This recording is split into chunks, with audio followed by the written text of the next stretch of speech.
I actually did 2 polls asking you guys what the best Dragon Ball Z saga is, and the way I group them, and this is the way you're supposed to group them, is you have the Frieza Saga, which contains everything that happens prior to Frieza, because those are all sub-sagas that are part of the bigger saga. And then you have the Cell Saga, which includes the androids sub-saga. Then you have the Majin Buu Saga, which, contains everything, although that's more like a, there's not really any subs there. And so I asked you guys what you guys thought. Now, I'm going to look at the Twitter one first because we had less votes, and that one we had 118 votes. 39% said Frieza Saga, 39% said Cell Saga, and 22% said Majin Buu Saga. I have a theory on this. This was closer between the Frieza Saga and the Cell Saga. It was literally tied than the one I did on YouTube. But I have a theory as to why that is. I don't understand how those two could possibly tie. I don't really see it at all. I don't know why anybody would choose the Frieza Saga over either the Cell Saga or the Majin Buu Saga, except I do because I have 2 theories why. So one of them being, I think that a lot of people, it's just nostalgia. Like your nostalgia blinds you from objectiveness. And so I think the nostalgia feeling of, whatever you being a kid and watching the Frieza Saga and, watching all this shit, all the stuff happening, that's one thing. The nostalgia factor is one thing. But the other one I think that is in play as well is I think people just didn't get to the Majin Buu Saga, or some people didn't even get to the Cell Saga.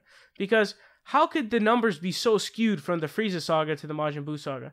How is that possible? That is a continuing trend that I saw, was there's a huge gap between, it somehow goes Frieza 1, Cell 2, and Majin Buu 3. Well, how is that possible? In every, pretty much, I almost guarantee you every poll is going to be like that. I almost guarantee you that.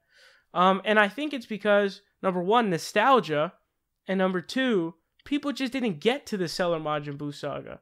And so they only got to episode 20, so they saw the Raditz fight, and they saw the Vegeta fight, and it's like, okay, well, is that all you watched? Because I very strongly disagree with those choices, and it pisses me off. Now, I did one on YouTube as well in the community tab. I said, what's the best Dragon Ball Z saga? 50% out of 3 choices. That's almost a majority. It's 50%. It's half. 1 more percent, and it's got the majority. That's insane. It's not just, it was almost a plurality and a majority. But 50% went Cell Saga, 50% went Frieza Saga, 36% went Cell Saga, and 14% went Majin Buu Saga. How is that possible?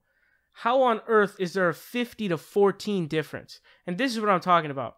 There's no way that, objectively speaking, people went through all of DBZ and they come away with, 50% of them come away with Frieza Saga and 14 come away with Majin Buu, while Cell Saga takes 36.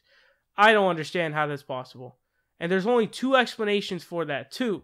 One of them, nostalgia, because as kids watching it, although they probably should have seen the rest of it as kids too, but number 2, they just didn't watch all of it.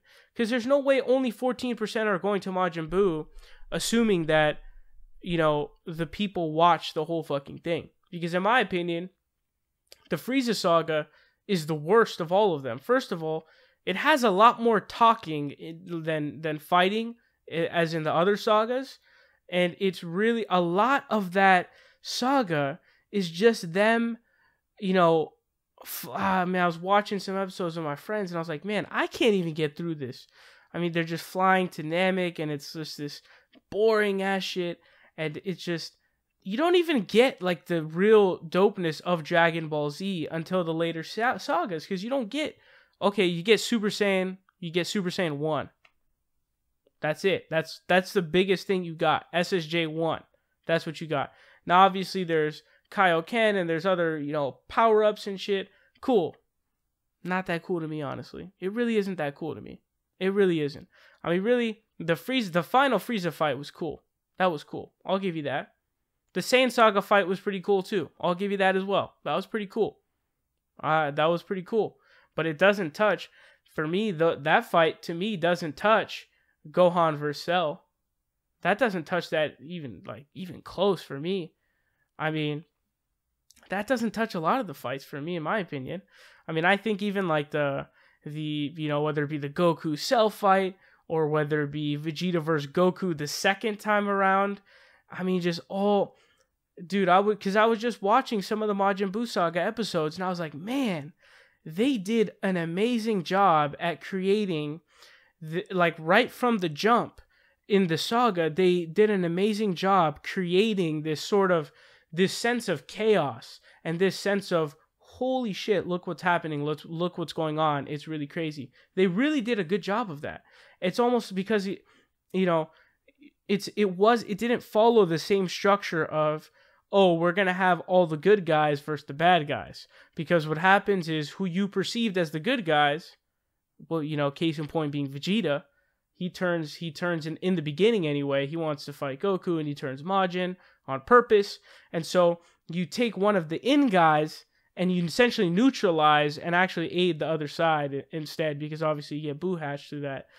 And the chaos is crazy because now you have, who's left now really to try and, prevent Buu from hatching at that point? Gohan.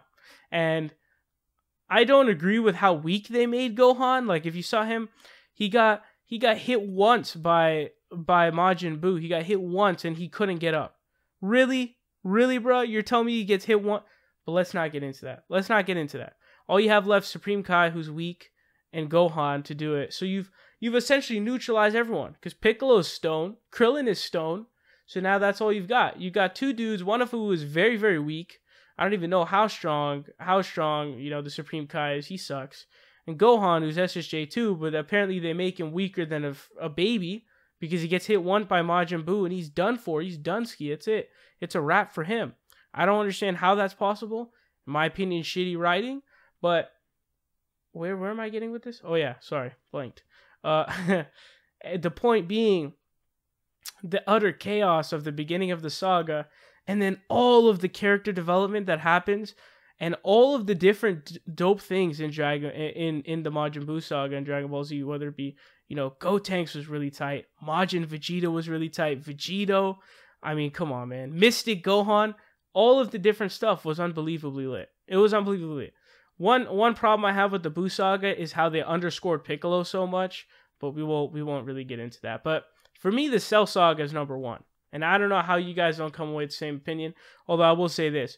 If you were to say the Majin Buu Saga is better than the Cell Saga for, by like a tiny amount, I'm okay with that. Because the Majin Buu Saga is one good ass fucking saga, man. Ooh, man. I almost flipped my opinion, but I held strong though, because the Buu Saga is one convincingly good saga, man. It is pretty fucking fire. I'm not gonna lie. It is very good. But the Cell Saga for me is number one.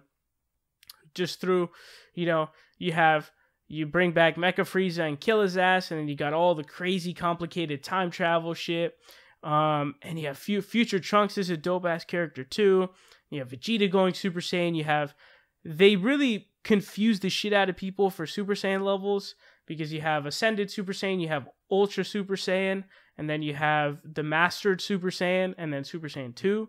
So, but dude, the Cell fights were awesome. The Cell fights were really awesome. You have 17. Obviously, first you have all the Z fighters getting their ass handed to them by 18 and 17. Then you have 17 versus Piccolo, and Cell versus Imperfect Cell, or Cell versus Imperfect Cell, Piccolo versus Imperfect Cell. And just, it just goes on and on, man. It goes on and on. Vegeta comes back, starts beating him up. And that sense of chaos comes into play in there as well, because you have Vegeta wanting to let Cell get perfect, but Trunks is saying no. And then they start fighting each other. So you also get that sort of chaos there. But I cannot, on God's green earth, cannot figure out how on planet Earth, how the fuck you can come away with the Frieza Saga getting 50%. How? That's almost a majority. Why? If you chose the Frieza Saga, let me know, and I guarantee you it's one of two things. I guarantee you didn't watch the rest of the series, or you're just doing it because of nostalgia, and it's not really right. It's not objectively true. Although it's subjective, there's so many boring ass episodes in the Frieza Saga. It's so much talking too during the fights. It's so fucking, and you get one Super Saiyan transformation. That's it. You get one SSJ transformation. The Cell Saga, you get so many different more, and in the Majin Buu Saga, you get way more too. So you get SSJ3, you get Mystic, you get Majin. So, oh man, I don't even know what to say to you guys, because I cannot believe on planet Earth that you guys would choose the Frieza Saga over the Cell and Majin Buu Saga. Here's the thing, man. If you were to combine the two sagas, they only tie the people who chose the Frieza Saga. That's unacceptable. That is insane, and I can't even believe it. But honestly, though, if you chose the Frieza Saga, let me know why down below. I don't know what the fuck is going on with you guys. You guys must be snorting some of the best crack on the planet. Hook me up.